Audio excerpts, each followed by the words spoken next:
Speaking in their individual capacities, the Workers' Party MPs have different views on a repeal of 377A. In normal circumstances, I would not lift the whip for parliamentary debates, given the party political structure that overlays elected MPs in this House. However, 377A is unique in that it is conceived through a religious lens by many in Singapore, in addition to being a matter of conscience for a no less significant number. The People's Action Party has announced that it is not lifting the whip for this debate. Given the varied public opinion on the impending repeal of 377A, there is a risk that the democratic value of Parliament could be diluted if the views of Singaporeans on this subject are not adequately ventilated in the House.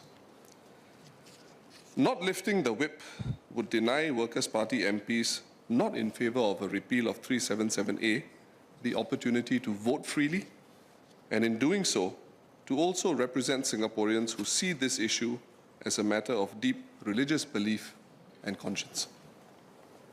So I have decided to lift the whip for the Workers' Party MPs. In doing so, I have also asked all who will speak to carefully reflect on the position they take and to envision a set of principles or perspectives from which society as a whole, with its different views, can move forward. In my 2019 speech, I said that the LGBTQ plus community should not be exploited for political points. At that time, I believed there was more to consider than deciding which was the right side in this matter, particularly in a society which generally eschews from hosting open and frank conversations on difficult matters in the public realm. Against this political culture and backdrop, the Workers' Party neither took up the cause of LGBTQ plus rights, nor stood against it. I still believe that had the Workers' Party openly supported a repeal of 377A, it would not have been good for Singapore politics. More crucially, it would have not served the interests of the LGBTQ plus community. On issues of great social division and contending values, we do not need politicians to be seen as siding with particular groups. From my vantage point as the leader of the opposition, my personal belief is that the repeal of 377A does not in any way signal the state's hostility towards the family unit or religious freedom. Rest assured, the family remains, and I dare say will always be at the core of our social norms. I would also like to reiterate that defending the Singaporean family also means doing more to protect its different forms, including families with single, widowed, and divorced mothers and fathers, even as we celebrate and protect the freedom of religion in Singapore. The Workers' Party cannot conceive of any other way for different groups and religious communities to live harmoniously with each other in Singapore. Finally, and perhaps most pertinently, as we are free to share our views and propagate our beliefs, let us be thoughtful and put ourselves in the other person's shoes as we welcome conversation and even vigorous debate. But as with most difficult conversations in search of a landing point, it will be crucial to adopt a gentler tone, an enlightened perspective that extends and considers the impact on broader community and society, and most fundamentally, a spirit of empathy. Mr. Speaker, I support both the Penal Code and Constitution Amendment bills. Thank you. Mr. Speaker, at the outset, I wish to state that I am in support of the Penal Code Amendment Bill. This is due to the likely unconstitutionality of Section 377A for violating Article 12, especially in the light of recent legal developments. So this bill today seeks to exclude the courts from reviewing the constitutionality of laws and policies concerning marriage. Quite apart from the decision being taken today, I'm concerned about what this carve-out means for the future. Will the government, present or future, come up with other areas of life where the courts are to be excluded from reviewing laws and policies for constitutionality? Will Parliament in the future be looking at Articles 157, 158 or 159? So it goes without saying that Parliament and the government should instead be ever mindful of what the Constitution requires and act within those parameters. To that end, I'm very concerned about the implications of this new carve-out and what Parliament is asked to do today. Sir, to summarize, I understand the purpose of Article 156 as a quid pro quo for the repeal of Section 377A. However, as far as sub-articles 1 and 2 are concerned, it does not seem to me that these provisions add anything to the current position. As for Articles 156.3 and 4, I'm concerned about the courts being further curtailed in their constitutional duty to check Parliament and the government. I'm also concerned about whether the carve-out of judicial oversight on the institution of marriage will set a precedent for future carve-outs, even if this is not the intention today. This is potentially detrimental to Singaporeans. That said, sir, I appreciate the difficulties the government has in navigating this issue of Section 377A. It is not easy to arrive at a solution that addresses the concerns of society, which is divided on the matter. To that end, I understand the signal the government wishes to send through the proposed Article 156, so I will not oppose the bill. Nevertheless, my concerns about safeguarding the courts in doing their constitutional duty remain. For the reasons I've stated, I've decided to cast a vote of abstention on the Constitution Amendment Bill. Mr. Speaker, I have considered different views and positions, many of which we have heard and we will hear in the House today. The proposed repeal presents a number of difficult issues for different groups of Singaporeans. The symbolism of Section 377A is different to different groups. There are differing views and even the experiences of individuals. As an MP, in considering all issues, I'm also guided by my own conscience in arriving at a position that I feel is right for our society and our people, even if some may disagree.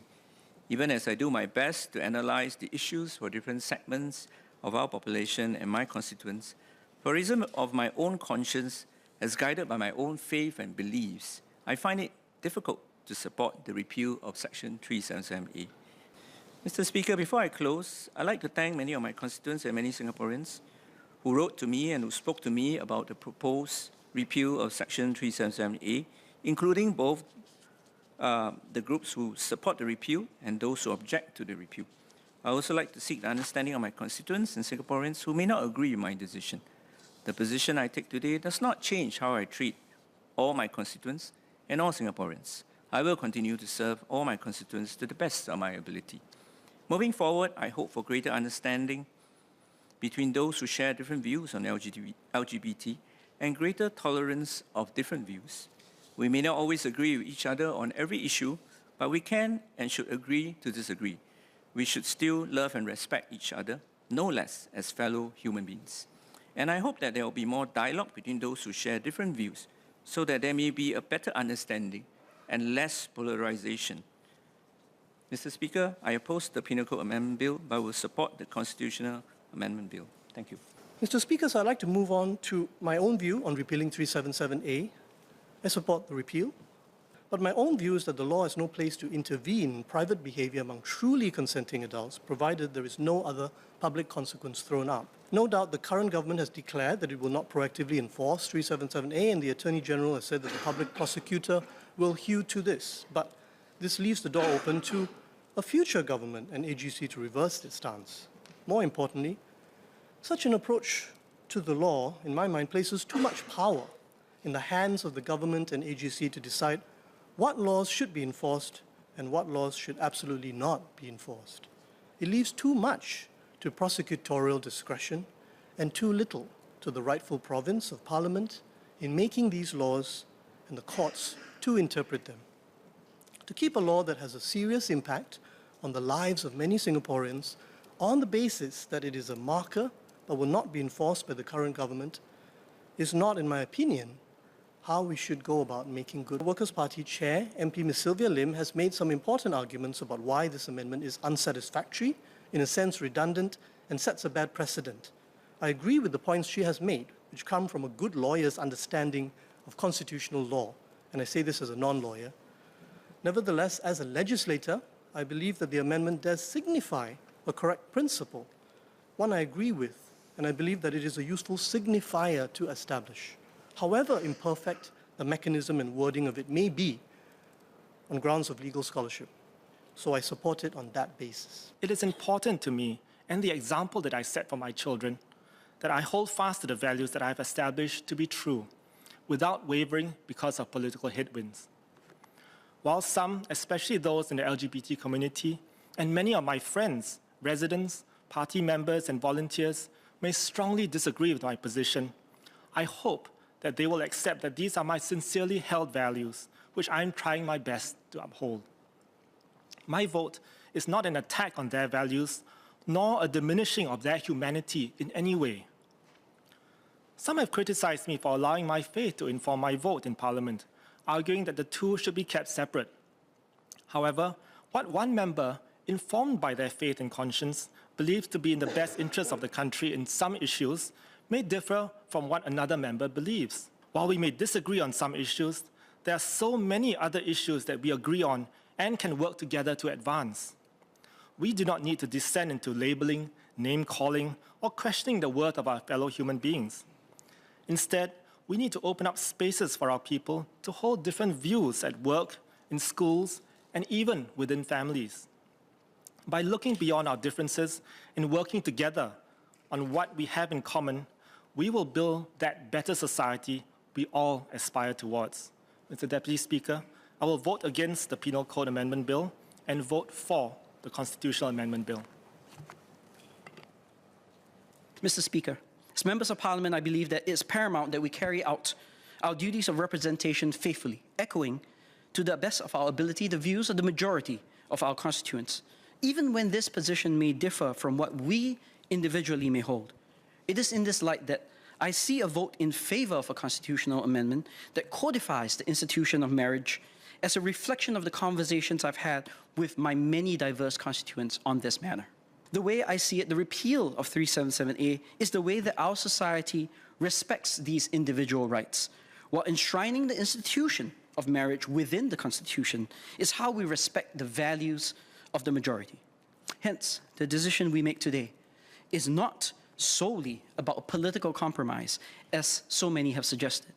It's also about striking the balance between the principles of individualism and majoritarianism. As a republic, we are required to do right by our people. We have it right there in our pledge, a commitment to justice and equality, which is why fundamentally discriminatory laws such as 377A should no longer be allowed to stand. But at the same time, our commitment to, also in our pledge, build a democratic society calls on us to affirm our common values, such as marriage, that make us one united people. That is why I will vote yes to both of these amendments today. I believe we need to remind ourselves of the same principles of acceptance and understanding that have helped us build a strong ship that can weather difficult storms. I believe that we must have empathy and put ourselves in the shoes of those who hold different views from us, and to try our very best to understand where the concerns are coming from. We must approach this difference with respect. It does not do anyone favors to dismiss the other as being hysterical, overblown, or wanting to impose corrupt values on others. We must, above all, work to not discriminate against our fellow citizens. It is this principle that moves me to vote in support of repeal today. I do not believe that we should have a law in the books that is plainly and obviously discriminatory. It sends a signal that one segment of society is so morally reprehensible that their identity should be considered criminal, even if it is only on paper. It excuses discriminatory behavior and contradicts the pledge we take as citizens of Singapore to build a democratic society based on justice and equality. Not repealing Section 377A today would be at odds with steps that Singapore is taking to be a fairer and more equitable society for all, and will go against the principles behind the government's welcome announcement that we will finally legislate against discrimination. I record my concern about the proposed constitutional amendment before us. I appreciate the concern behind its formation, yet from a legal perspective, the proposed amendments carve out an area of legislative decision-making and functionally shields it from judicial review. While I applaud removing the divisive thorn of Section 377A from the body politic, I worry too that the constitutional amendment may continue to advance the divisiveness that we precisely want to combat. Although I understand and appreciate why the government has introduced a new Article 156, I find that I must abstain from the amendments proposed to the Constitution due to my concerns relating to the carve-out from judicial oversight. We are living in an increasingly divided world. The ability to reach across the spaces between us for dialogue, co-created understanding is what will keep us safe. Mr. Speaker, the issue of repealing at its core is not a political one, but one that grants dignity and freedom to a marginalized section of Singapore. And I'm glad that society is indeed ready to move on and repeal 377A. But repealing 377A doesn't mean discrimination towards the LGBTQ+ community disappears overnight. Discrimination against such individuals still exists in Hong Kong, China, Japan, India, and many other jurisdictions where gay sex isn't illegal per se. On the constitutional amendment that is being proposed, the message that Singapore sends is quite clear. The idea that marriage is only between a man and a woman, and this is a decision that will be left for the legislature and society to decide, and not by the courts. I have a male friend who married his partner of 7 years just before the pandemic in New York. The two men are in a loving relationship, but there's just one snag. My friend is an only son. When he's old and bedridden, he wants to know that he can trust someone to make difficult medical and legal decisions for him. All they hope for is that there is at least a jurisdiction out there that can give them society and legal guarantees that straight couples enjoy.